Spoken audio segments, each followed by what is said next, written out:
Are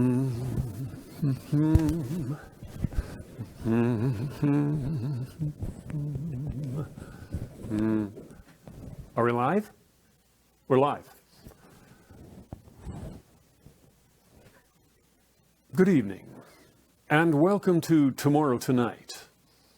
I'm your host, Dale Hilter. Today on Tomorrow Tonight, we begin the search for what's really going on. But first, a look at the weather. And now, a word from our sponsor. We'll be right back after this. V začetku 50-ih let smo plesali bugi-vugi. Vsi smo hoteli za vsako ceno videti Ester Williams in ples na vodi. Slavili smo zmagoviti gol na tekmi z Anglijo in imeli smo svojo pijačo kokto. Prvo domačo osvežilno pijačo z okusom šipka. Kokta, pijača, ki je všeč že tretji generaciji. Pijača naše in vaše mladosti, kokta. The story begins with a certain Dr. Carl Furlonger, a particle theory researcher at the University of Chicago in the 1950s. A controversial, if elusive figure, little is known of him other than Furlonger was an intensely private individual working on an early quantum theory project when, without warning, he suddenly vanished.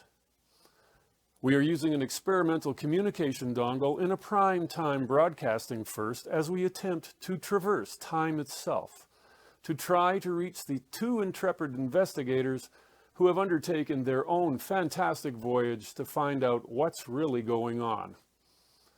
Using a so-called time engine they built themselves out of spare washing machine parts, they have amazingly managed to successfully travel backwards in time using a schematic hastily produced by Dr. Furlonger himself before his untimely disappearance in 1966. Hello? Hello? Can you hear me? Can you hear me now? The signal is weak, but we're getting something now. Can you hear me? Good. How long have you been gone? What can you tell us about what is really going on?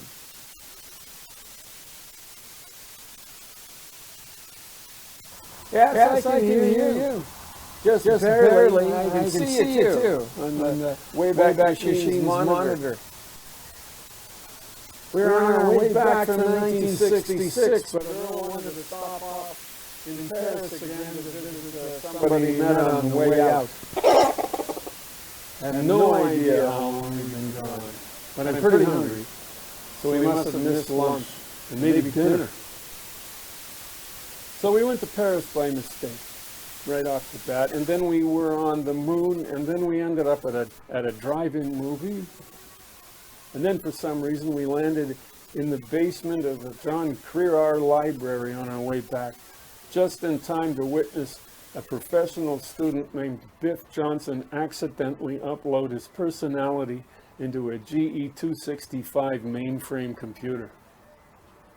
Evidently he was trying to improve his understanding of females for some reason. But something went wrong with the telemetry in the synapse transducer. He was trying to use to phase the computer to his own brainwaves. What a dipshit. We kind of skipped forward to 2016 by accident when Earl adjusted the temporal control potentiometer. Just long enough to find out that's when they hooked the old GE265 up to the internet.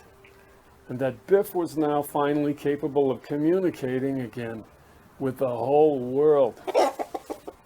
The crude computer program he created to help him snare freshman girls was called Operation Code Q. I think it was also symbolic of something at his fraternity, the defunct Delta Unctious Pi. Delta Unctious Pi. So that's it. That's who Cyborg Biff thinks he is now. That letter of the alphabet. Apparently a bowling team called the Watchmen have been holding vigil next to Biff's inert living body, treating him like some sort of demigod at a long-term care facility somewhere in upstate Michigan, where he's been in a persistent vegetative state ever since the incident. There's 50 years. Holy smokes. Anyway, here's Biff's primitive experimental computer interface. It's dandy, isn't it? And we grabbed this and skedaddled back as fast as we could.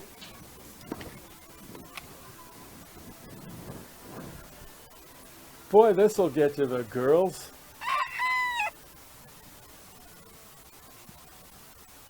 And it's heavy.